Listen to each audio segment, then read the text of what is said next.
right. So we are here today to talk about psychological safety. And Paul and I were just chatting before the session. I first learned about this topic maybe about 10 years ago now and realized the title of it came back to, again, my coaching days even. This is just what we were talking about. How do we help people feel like they can step forward and tell their coach, me, what they really need to be able to perform on the day, for example.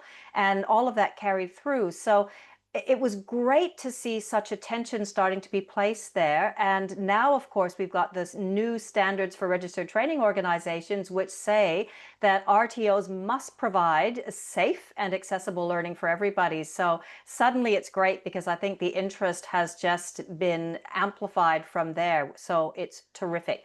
So if any of you have ever done a session with me, and I can see a few names that I do know, you will know that I hate thinking like I'm speaking into a black hole. I also know there are loads of people on the call today, so I do have a couple of requests for you, if that's okay. The first set of requests, I've got a slide to show you the requests. I hope that you will be very, very curious on this session, ask loads and loads of questions, pop those into the chat box. Realistically, it's going to be hard for me to answer all of them. So if you end up at the end of this session and there's a question that's not answered, I would love you to contact me directly or contact Paul, who will contact me, and happy to continue the conversation in whatever way works. But the other thing we need to realize is that we are in a room with a load of people with a lot of experience. So my goal is just that you get something useful, but your most useful ideas, like maybe it'll come from me, but there's a really good chance that they will come from somebody else, maybe who puts a great idea in the chat, or equally important and valuable is it might come from yourself. Just as you're thinking back, reflecting on what is being said and discussed in the chat, and it's something occurs to you that's more relevant to your world.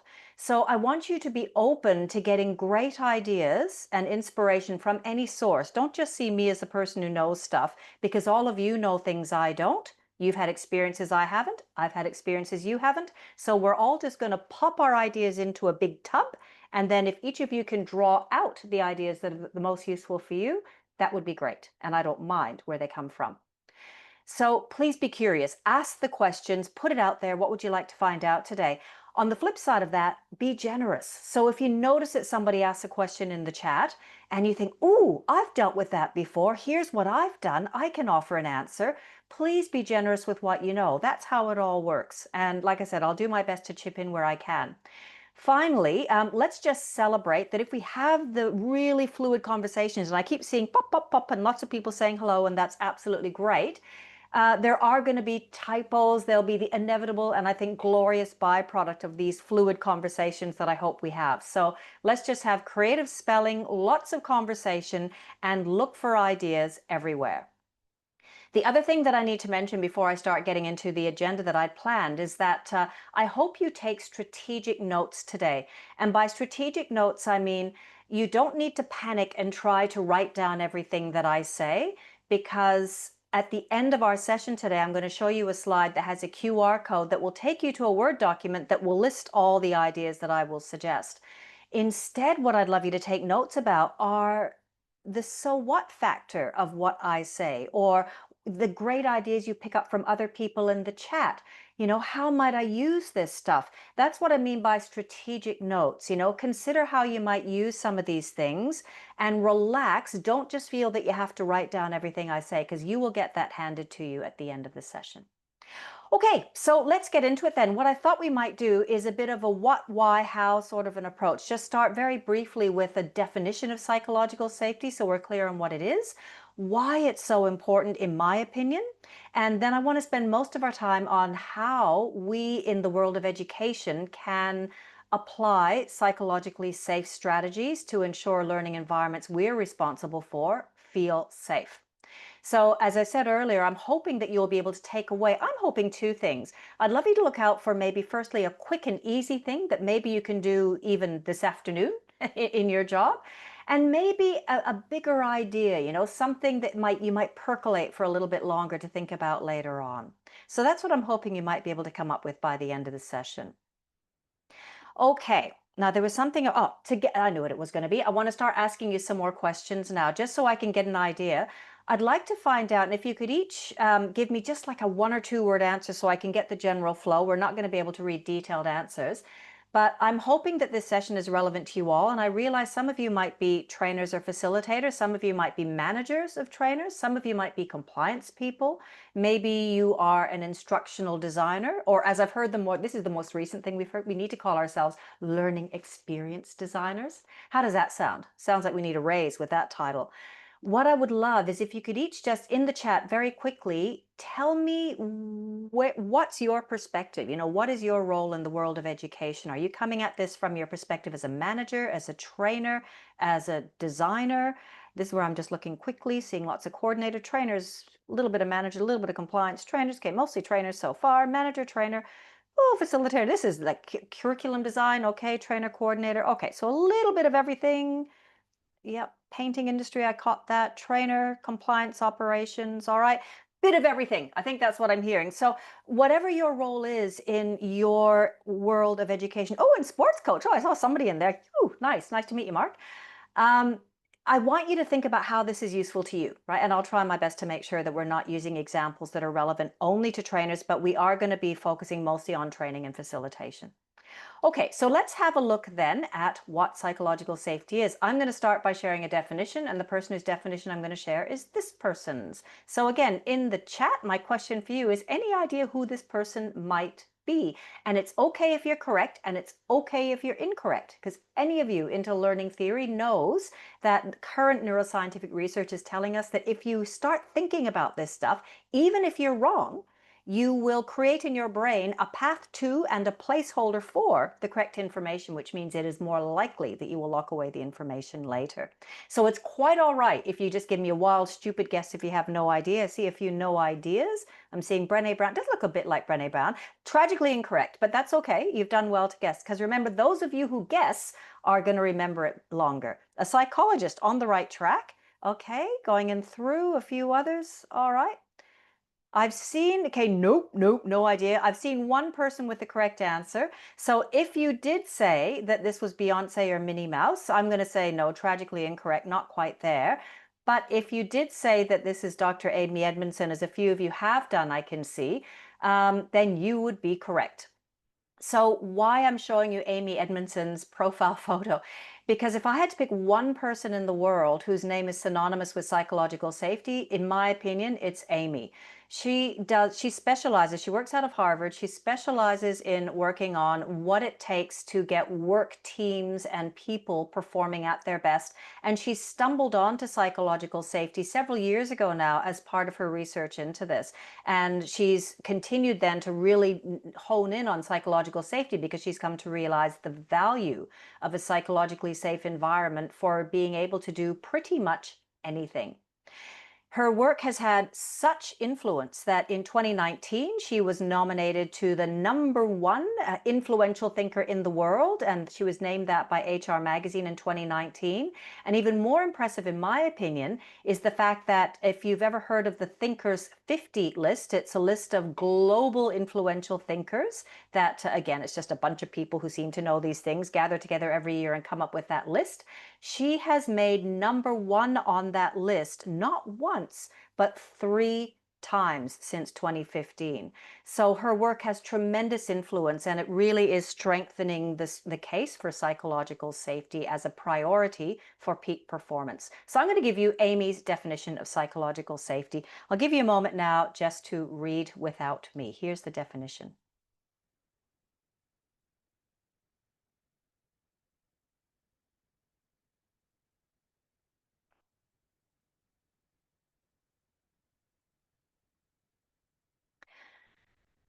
So I'm sure many of you might have seen similar kinds of definitions, right? What we're talking about with psychological safety is a person's perception that they can speak up, essentially. Another word, if you ever listen to any of Amy's podcasts or read any of her books, she uses the word candor a lot. It's a person's ability to feel that they have permission to be candid. So imagine that for a student, they can be candid about what they need. They can be candid with us as educators to say, the way you explained that wasn't very clear to me. I need you to explain it another way, for example. So could you imagine how much better it is if we have students who are comfortable speaking up like that so that we can nip any confusion in the bud before it becomes a bigger problem later on? So that's what psychological safety really is. And I'm seeing some interesting comments in the, excuse me, in the chat as well. Before we leave this first topic on what is psychological safety, though, I just want to clarify a few things that psychological safety is not. And these are a few misconceptions that we tend to have about psychological safety. The first is the idea that psychological safety is about being nice. That is not the case. It's not, I mean, being nice is nice. I'm not saying don't be nice. But I guess what I'm saying is it's not just about saying, oh, here's a class of people and you don't feel very comfortable doing it that way. So look, let's not worry. I'll let you sit out of that section because you don't feel very comfortable and I'll just be nice to you and that's all okay, right?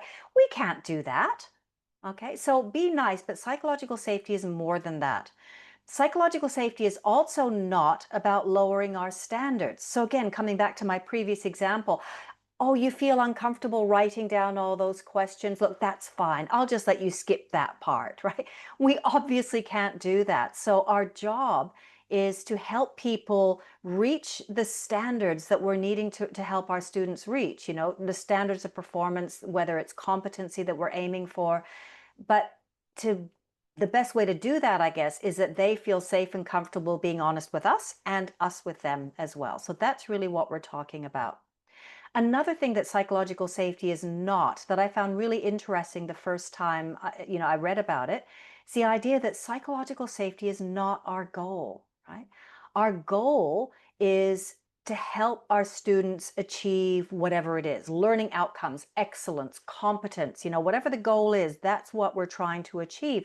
Psychological safety is simply a means to get to the goal, to kind of unstick those stopping points. So imagine students, I'm sure we've all felt it ourselves when we've been learning, we get to a certain point where something gets in our way, right? Maybe it's I don't have the resources I need. Maybe it's I'm completely overwhelmed and confused. Whatever it is, psychological safety is about having the capacity to speak up about that so that that blockage can be cleared and we can move things along. And in fact, this is a way that Amy Edmondson also puts it.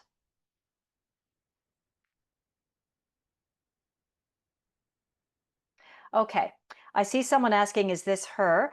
Possibly Amy C. Edmondson. It might be. I'd have to look though to make sure, Dana. If you look, she works out of Harvard, so it's not hard to find her anyway. I can look at some of those links later on.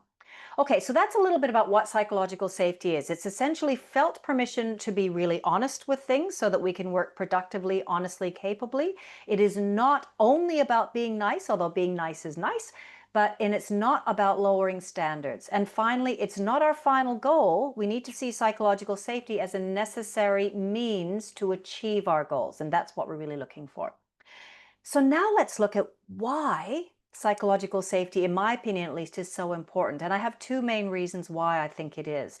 Other than, I'm not going to bring up the standards for RTO, where the new standard 1.1, I need to say outcome standard 1.1, tells us that the RTO, that training must be safe and accessible.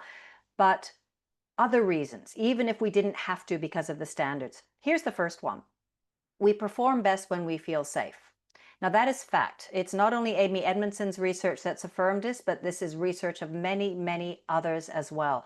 If you're looking for an easy to read piece of research that shows this, you might have a look at something called Project Aristotle. I'm wondering if anybody has heard of Project Aristotle, but that's the name of a big, big piece of global research that Google, as in the company Google, undertook. So if you Google Project Aristotle, you're definitely going to find it on Google. But what they were interested in was, why was it that some of their teams around the world did a great job? They met or even exceeded expectations, whereas others of their teams just did not. And they spent 2.5 years studying, observing, looking at data, interviewing the different team members and so on. And I think this is just my supposition, I don't know, but I think what they were perhaps hoping for was maybe a to-do list, right? That they said, okay, here's what all the high-performing teams are doing. All you teams not performing so well, we want you to just do these things, then everything will be fine. But what they found was it wasn't so much about what teams did, but about the environment that was established to do it. And it's no surprise, because I'm bringing it up in a session on psychological safety, that psychological safety didn't just top the list of conditions that were necessary, but it topped by a long shot. So Amy Edmondson didn't have anything to do with this, but I would have to guess that she was rather pleased about that result as well. Okay, so that's one reason why I think it's so important, because we, teachers, students, education staff, everybody, perform best when we feel safe. But what we also know is that our default is that when we're in a situation that we perceive as uncertain or unpredictable, our default is to feel unsafe. Okay. And look, that's not a bad thing. That's been happening for us for a long, long, long time. It's just that we need to understand it. So here comes a really blank, bright slide that we better add something to quickly before we need sunglasses. So here's a brain. I'll pop that on, and you can see there's a little pink bit that's being identified in the bottom of that brain. Wondering if anybody has an idea as to which part of the brain I'm referring to. And I'm sure some of you will, and remember, it's quite all right if some of you don't, because if you give it a go, you will remember it better. Oh, look at this. People are coming in. Yeah, basal gang. It's all in there, isn't it? Look, the part that I'm referencing is the amygdala, but basal ganglia, I was going to say hippopotamus, hippocampus, they're all parts of that reptilian part of our brain. So they're all in there. And I've already seen in one of the comments that, fight, flight, or freeze is mentioned. And that is the part of our brain that is responsible. It helps us survive by helping to regulate or regulating the fight, flight, or freeze mechanism. So importantly, this part of our brain is not capable of thinking, of rational thought. All of that happens in the neocortex. And if you think about it, that is a good thing, right? Because imagine you are standing in the middle of a jungle and you look in one direction and you see a large animal running straight towards you. If the neocortex got involved, the neocortex might go, there's a large animal. I wonder if this animal is a threat or if this is okay. Maybe they're going to eat me. Well, that would be bad. But on the other hand, maybe they just want to play. Or maybe they're not running towards me at all. Maybe I'm just in their path and they're running towards their nest and I'm in the way. Well, based on that, there's only 1 in 3 chance that I'm about to get eaten, so I'll just stand here. Okay. For obvious reasons, standing in the middle of the jungle, that is not a good plan, right? And it may be that we are being terribly biased to that large animal that's running straight towards us, but it's our fight or flight mechanism, our amygdala with the help of the hippocampus, not capable of thinking, because there's just not time and place for thinking when you're in survival mode. It's like a big giant data sorter. So coming up, 3 of the 5 sentences coming straight up our spinal column, but basically that part of the brain receives all the input that our sensory organs are picking up. So what we see, what we hear, what we taste, smell, etc.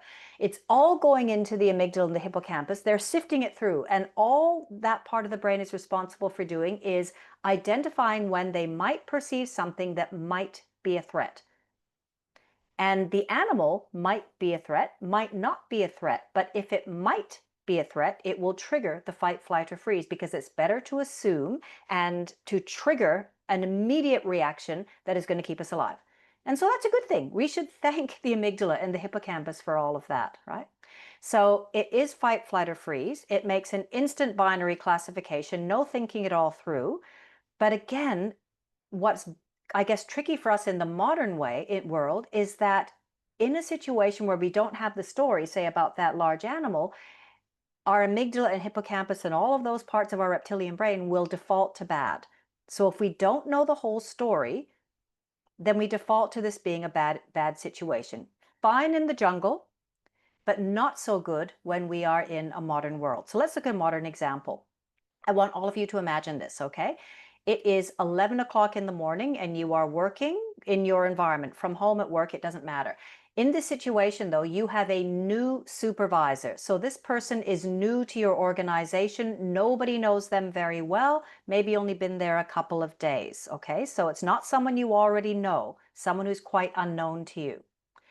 You receive an email from them at 11 in the morning, and the email says this. So my question, what is your instant assessment of this? Is this good or is this bad? Look to the chat. Yeah, I see a big ooh thing going up the thing. Bad, bad, bad, bad, bad. Now, some of us are saying good, absolutely. Scary, no problem. Something must be wrong. Mixed, yeah. What tends to happen, right? We tend to see anything new because in this case, we don't have the whole story. And our brains will tend to complete a story when we don't get given the whole thing. And if you want an example of that, just think about every time you read a novel, if you do tend to read a novel, you know how we sort of picture the whole thing, right? We picture what the main character looks like, we picture where they live, we create the entire story of this character for ourselves, right? And then we go along and we see the movie and we see someone else's depiction of the completion of they say, oh no, the main character doesn't look like that at all. You know, Tom Cruise shouldn't play that person. My image of the main character should be there. Humans tend to complete the story. And when we don't have the story, to keep us alive, we tend to complete the story by defaulting to a negative scenario because then we can activate our fight, flight, or freeze. So that's the default that students will walk in with. So yeah, absolutely, right? This is a bad situation unless we know more or unless we talk ourselves down and say, maybe this is good. This is a gift. I'm sure we've all heard that. Feedback is a gift. But what if we'd gotten just a little bit more of the story? What if the email had said this?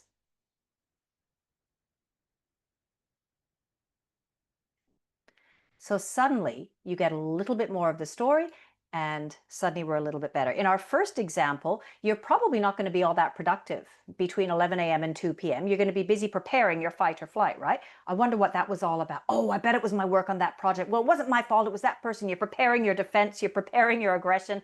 Whereas at least if you got just that one extra word in that second email, you've got more of the story. Now you can relax. You can maybe concentrate on work a little bit better and just wait for your meeting at 2 o'clock to hear all the wonderful things. So this is what we do by default, right? It's how we've stayed alive. It's how we're still here working with computers and not still living in caves. So by default, we don't feel safe. So that's really the big message I want to take away with why is psychological safety so important? Because one, we perform the best when we feel safe, but on the other hand, it's not our default to automatically feel safe, especially in a new or unpredictable situation. And that is current research that tells us that. And it comes right from, hundreds of thousands of years ago, living in the jungle, where we were much better off assuming the worst so that we could take steps to stay alive. Okay, so that is why I think it's so important to have a look at some of the strategies we're going to look at now. And that is where I would like to finish, is just spend the rest of our time together then on what are some strategies that we might be able to use to stay safe and to promote and then maintain a psychologically safe learning environment. Now I've got a few things in mind, but before I get started, I'm going to pause. You must need a break from me now. We're at the halfway point. So I'm going to invite you just to think for a minute. Regardless of your role, whether you are a trainer, apply this to how you teach people. If you're a manager, think about what you do with your staff to make sure your educator staff is able to, speak freely, be candid, feel psychologically safe. If you're a designer, think about what are some things that you might do in how you design programs to create these opportunities for psychologically safe learning. Okay. So that's what I'd like you to think about. I'm going to pause for about 30 seconds. I'd love to see a few ideas in the chat.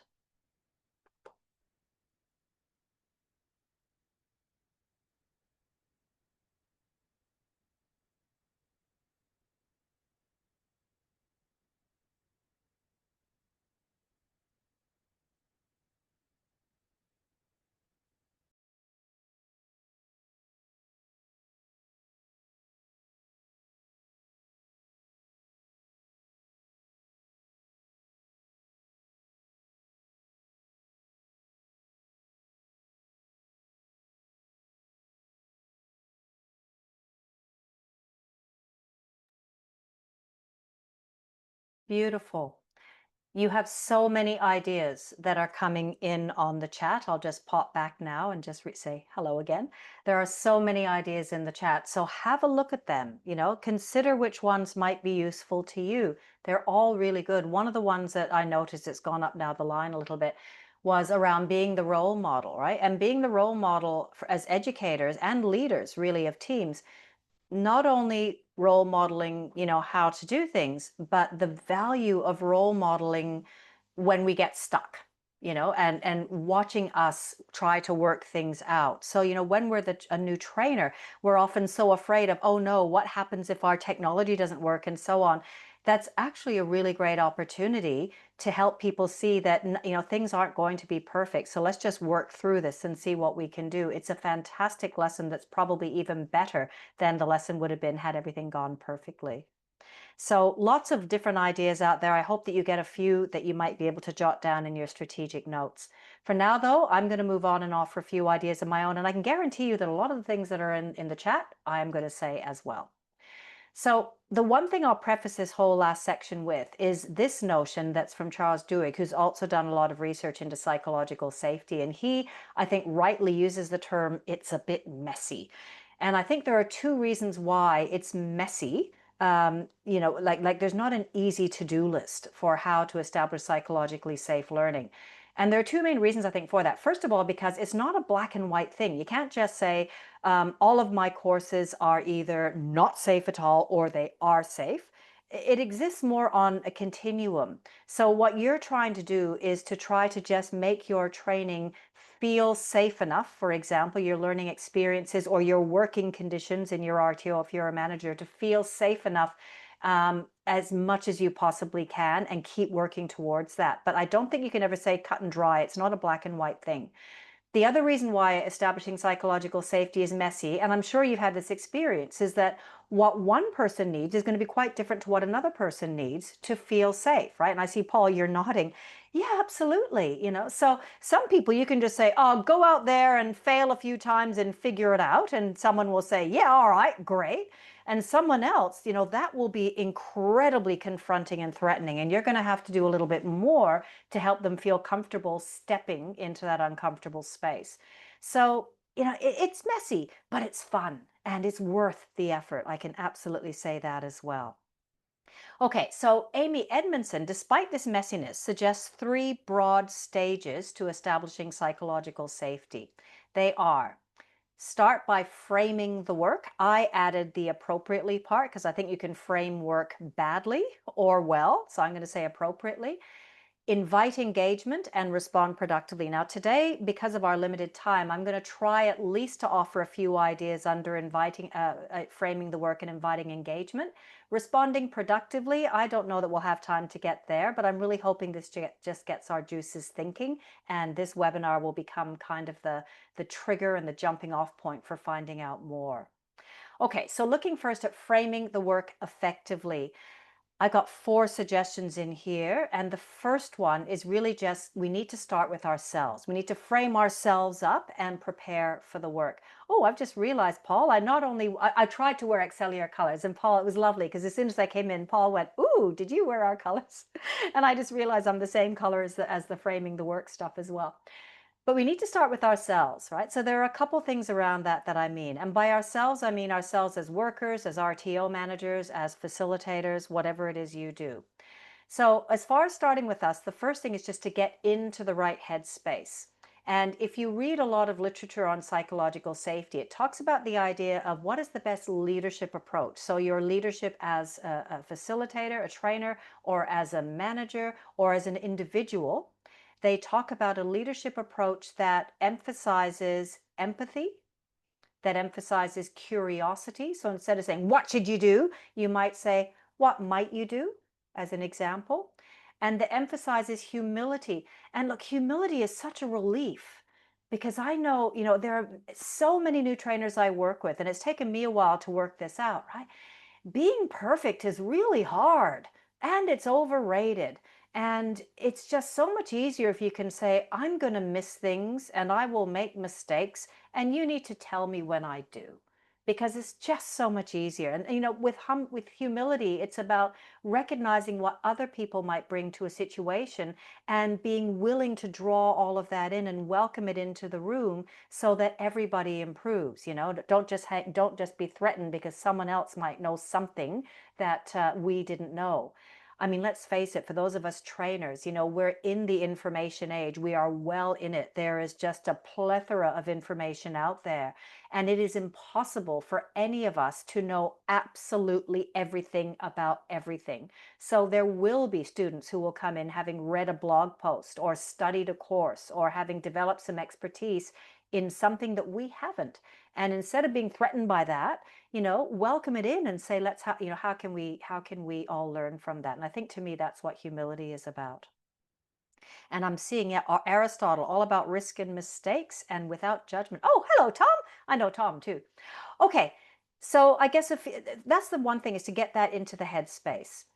Another thing that I like to do, and look, I don't show myself this slide, but part of getting into the right headspace, especially, for example, for a session like this, which I have to say can be quite daunting with so many people interested in the subject, I like to give myself permission to be that imperfect person. So here are a few of the things that I give myself permission to do. And like I said, I don't just show myself this slide. That would be weird. But I try to sort of think about myself in this way. So I'll just give you a moment to read the slide and see what you think.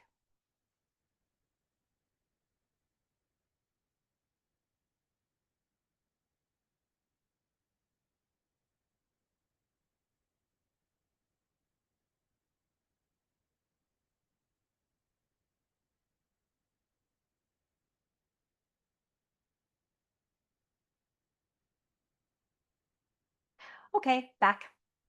So I won't touch on all these points, but just a couple of them. I will miss things for sure, and I always do. I'm very good at that. But I think, the whole thing is about, it's okay for me to know my stuff and not know everything. It's okay to call ourselves, knowledgeable and expert in something, but that doesn't mean that we have to put pressure on ourselves to know more than absolutely everybody in the room about every aspect of our area of expertise. And I think we also need to give ourselves permission to have good and bad days. So when we do have a student who says, I need some help from you, it's okay to, if you're recognizing, I'm really distracted today, I have something going on at home or whatever it might be, is it all right to chat tomorrow? Just as we're extending psychological safety to the people we work with, I think we need to extend it to ourselves as well. And yeah, I see people love it when their students teach things. Mistakes are human. Absolutely. Be perfectly imperfect. Oh, Sharon, I like that. That's great. All right. So it starts with getting ourselves in the right headspace. Now let's look at what we can do with our students to set the stage, right? So the first is this. Remember, we said by default, people are going to come into our room on guard. And they do, don't they? They walk into an in-person training room and they're all very polite. They walk in, they nod at you, the trainer, and they sit down, and they possibly set themselves up at the back of the room with their personal entertainment center system, underneath all the desks. And they're sort of ready, but they're not going to necessarily walk in and say, "Hi, this is me, this is what I need." Some confident students will, but most of the time people will be a little bit guarded until they get a feel for who you are, who the other people are in the room. Is this going to be a safe space for me to be working and learning in, to be admitting what I really need?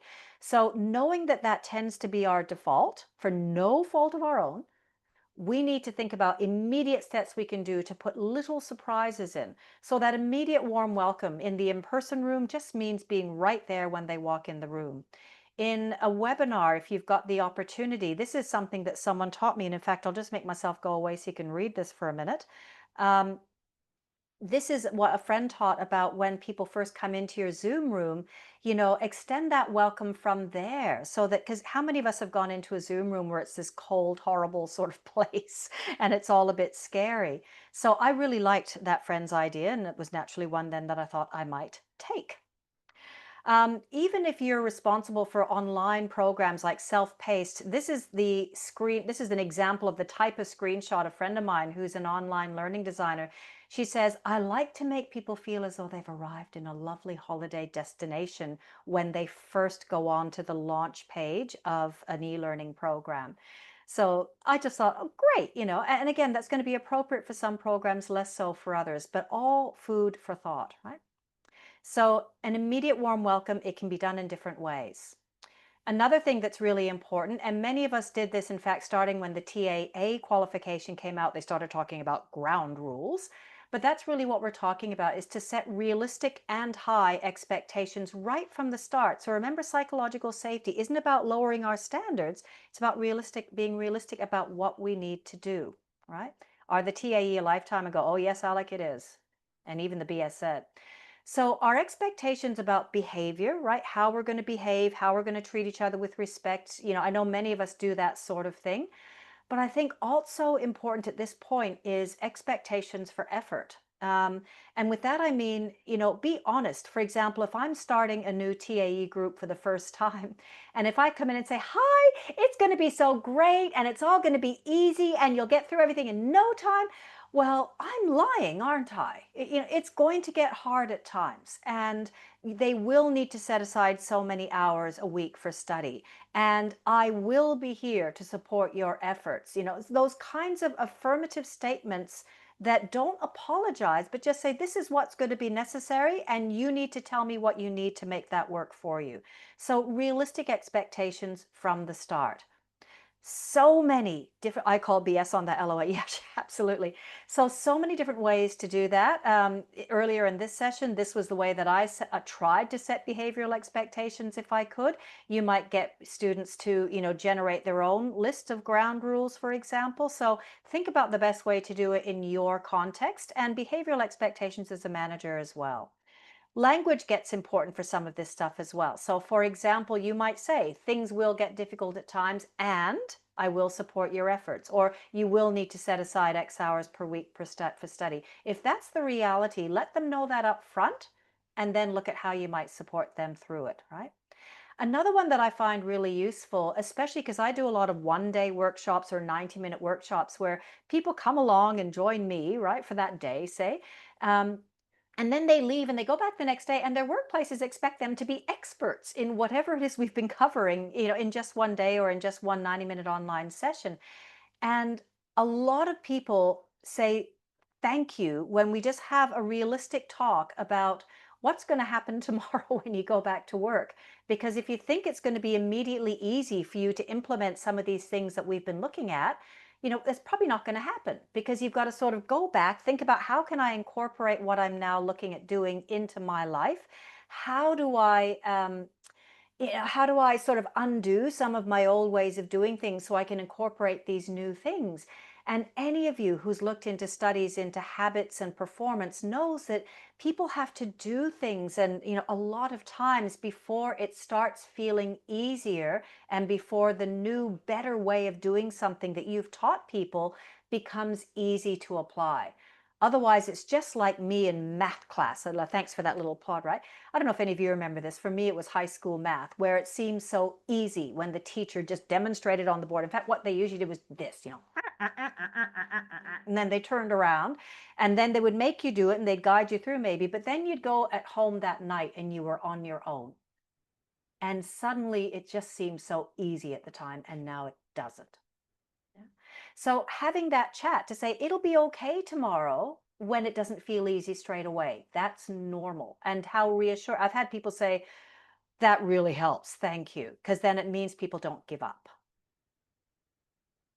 Okay, and they may lead them to have even more questions in the workplace. Absolutely, Adrian. Yeah. And Rosalind's turning on music to boost the energy. Yeah, that can work too. I was listening to Tina Turner, Simply the Best, just before we came in on this session with Paul as well. Music works for me as well. And again, different things work with different people. Okay, I've got one more thing to do, and then we'll just have a little pause before we move on to our final topic, which is how to invite engagement. So we've been looking again at how to set the stage, and so far we've spoken about set the stage for ourselves first, but then once with students, we've looked at that immediate warm welcome, and we've looked at setting realistic and high expectations. So the third suggestion that I can offer is to, just as we gave ourselves permission to be imperfect and all of that, we need to extend that permission to our students as well. So again, whether you show them this slide or whether it's just how you behave and what you say with them, they need to know these things. And since I'm kind of in the way, I'll just get rid of myself and let you read the slide.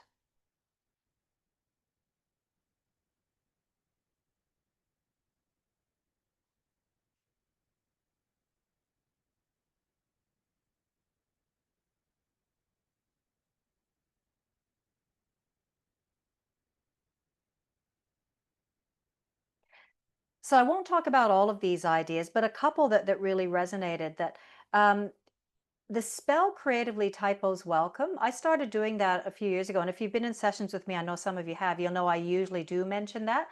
But someone told me once that was what unlocked it for me, was just welcoming the typos. That suddenly that made me much more comfortable to contribute. And you know what it's like when we're teaching an online course, a bit like this one, right? Because we have so many people today, we can't have cameras on. So my need to communicate with you is going to be in the chat, and seeing all of this movement happening in the chat is really good. When we're in a smaller group, even, there are different reasons why people might not be able to have their cameras on. So we need people to interact. And if they know, it's quite all right if there are typos. And if you model a few as well, great. That often tends to unstick many of the barriers that people will have. So that was a big one.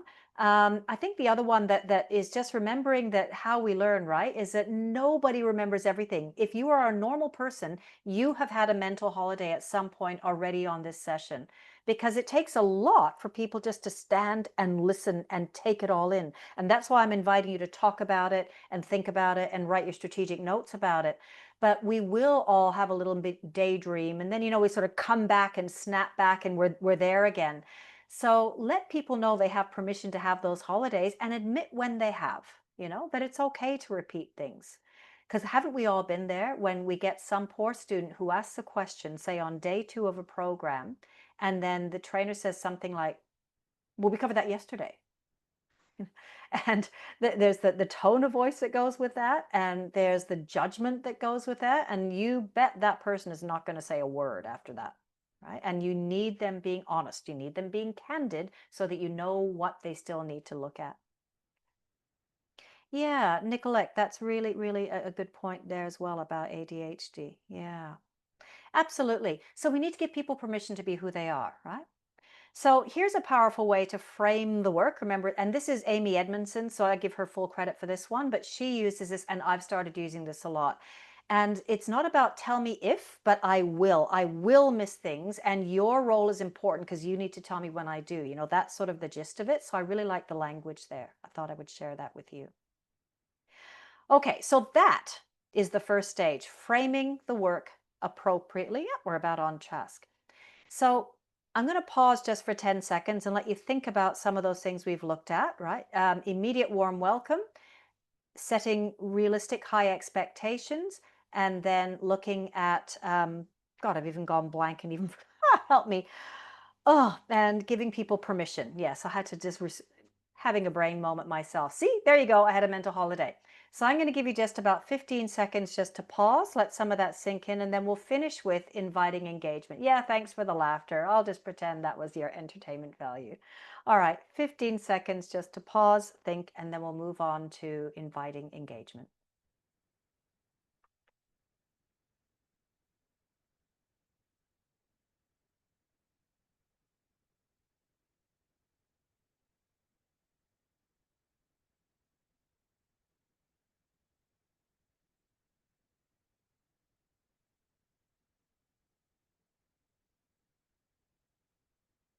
Ah.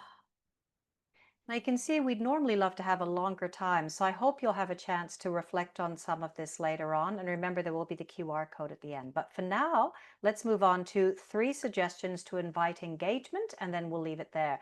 And I bet many of you are doing this already. So imagine now you've set the stage, you've framed the work well. Now with inviting engagement. Now, the only one I'm going to really dwell on, the other 2 are reasonably quick, but it's this one, right? And I'm going to dwell on this for a minute because how many of us find this hard to do? I certainly do. The whole thing of trainers who get really nervous, or managers in a meeting with their staff who say they'll give an explanation of the latest team project if it's in a meeting, or in training, you've just presented information for about 15 minutes, and then you say, do you have any questions? And you get nothing and stone silence. And it's even worse when you're in an online setup, right? So let's look at a few ways to make sure that people will actually speak up. Because remember, that's what we're trying for, is candor and questions and active engagement and learning.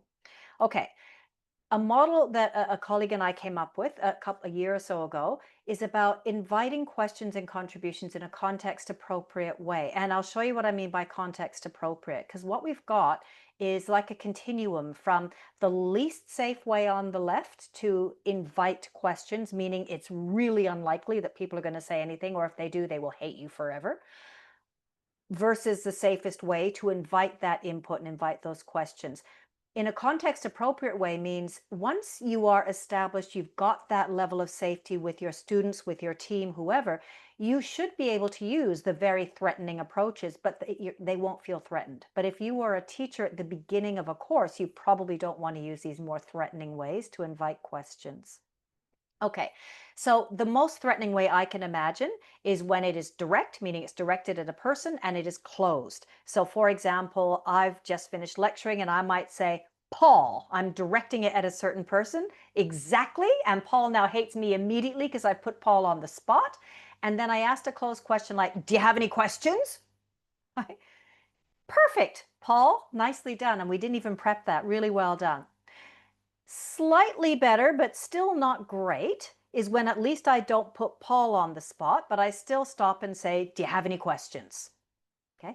And that's a closed question. Do you have any questions? Only says, well, yes, I do, or no, I don't, right? It doesn't necessarily invite the question. And that's what we mean by a closed question. So slightly less threatening again is where we make it indirect. So instead of saying Paul, do you, we might say does anybody. So that's what we mean by direct versus indirect. But then now we make it an open question. So listen to the difference in language. A closed question, do you have any questions? To an open question, what questions do you have at this point? Or what needs clarifying? And I'm hoping what you're hearing there is that somehow that way of wording it suggests that there should be things that need clarifying at this point. And often that alone might be enough to have people speak up, is just asking it as an open question. Yes, I'm sure Paul, I doubt Paul would hate you. That's very nice. But well, Paul would hate me if he didn't know me, and I did that to him, I think. More comfortable again, though, because you're still saying what questions you have, inviting a group to speak, someone in front of a group to say, I have a question, which isn't always safe when you don't yet know each other. So a more comfortable way, and this one works 100% of the time, I'm sure many of you have done this, is just, okay, turn to the person beside you and chat about, what makes sense, what needs clarifying. And I can guarantee in an in-person situation, you will get 100% of people now talking, bursting into conversation at that point. And you can also do it when you're online. You can, for example, pop them into small breakout rooms. You can do lots of ways to achieve this online as well, or to do it with an e-learning program also. Also, what might be a bit more comfortable if the student is comfortable with you, so this depends, it may be a bit threatening, is if you just go and have a one-on-one chat with students. Now that's harder when you're in a group situation, but that can also work if you need to. Any thoughts? What might be the most comfortable way to elicit questions, to get people out of their shell a bit and ask questions? Any thoughts as to what we're going to do? Oh, and I like that one too, Neela. Let's discuss what we've learned today. That's a nice way to do it. Take 2 minutes to think, pair, share. All of those, great. Really, really good. All right, thanks. All right. Well, just because of time, I'm going to move on. Link to real life examples. Anonymous, right? Sometimes we need to make the questions anonymous. So in a live online, that could just be showing people how to send a direct message to you, which isn't anonymous to you, but at least then the question can be posed by you and it's anonymous from them, and that can work well. Post-it note, Mike, they are great.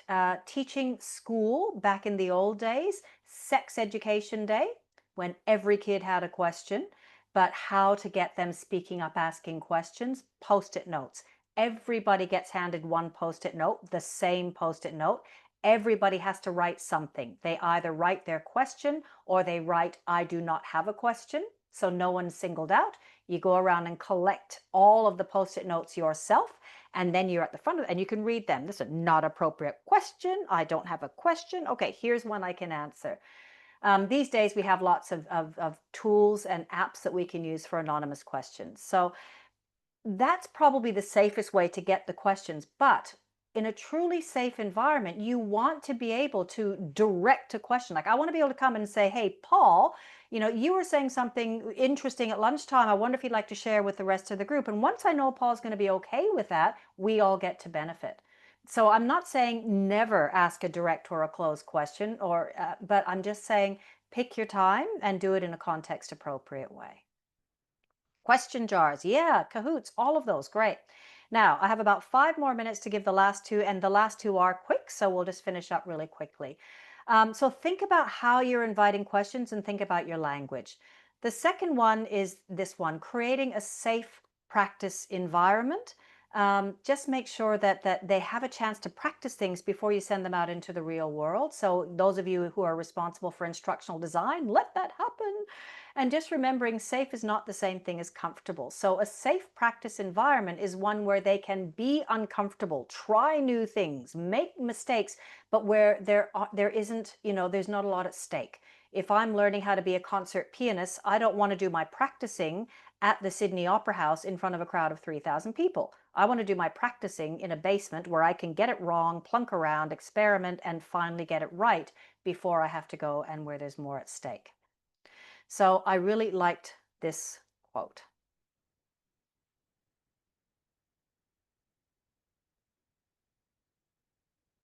Okay, the final suggestion, and I'm going to kind of skip ahead on this one, but the third and final suggestion for inviting engagement is just being mindful of your language, the language that you're using. So little things like, what, as you said, how we ask questions, what needs clarifying at this point, rather than what should you know, how should you do it, that sort of thing. Our words, we, absolutely, right? So I'm going to just show you one list of things, invite you to consider how you might word these differently, and then we'll finish up and do a bit of a wrap up for today. Okay? I'll hide myself just for a moment as well. So the items in pink, that's what I'm inviting you to consider. What might you do differently? How might you word these a little bit differently?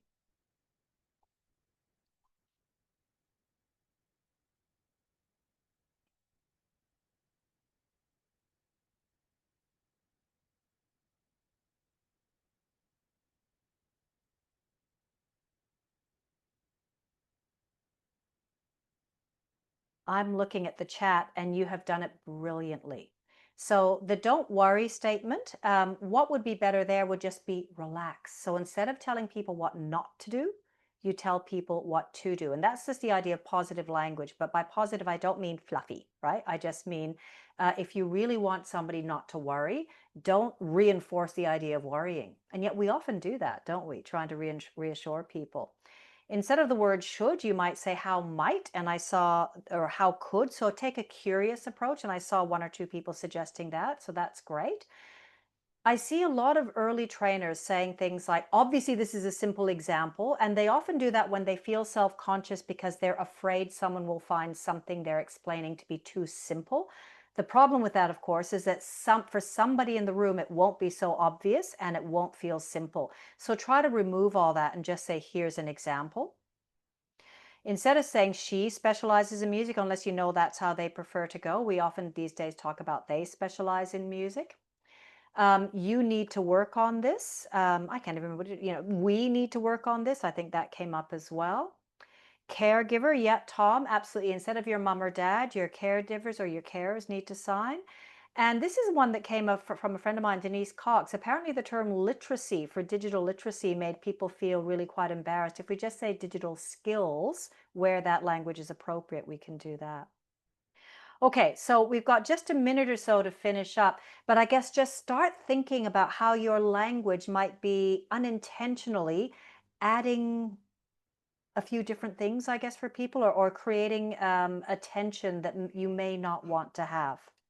All right, so we now have the most important part of our entire session because now we get to review everything.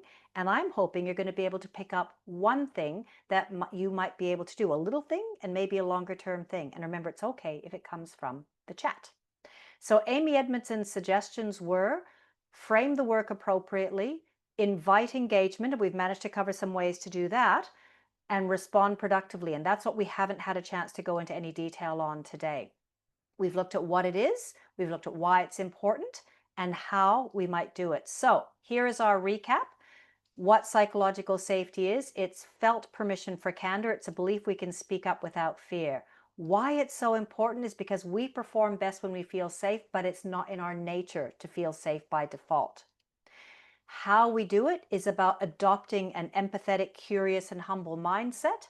And we've got ways to frame the work appropriately, invite engagement, which are some of the things we looked at, and respond productively. So I'm hoping in there you've got something that you might be able to take away.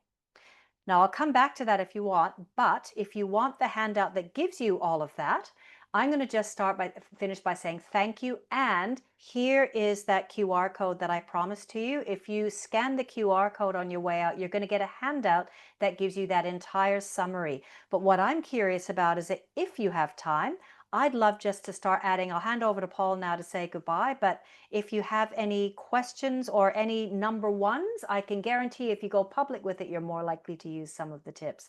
Thanks again for your interest in this topic. And Paul, it's been wonderful to be here with Accellier. Thank you.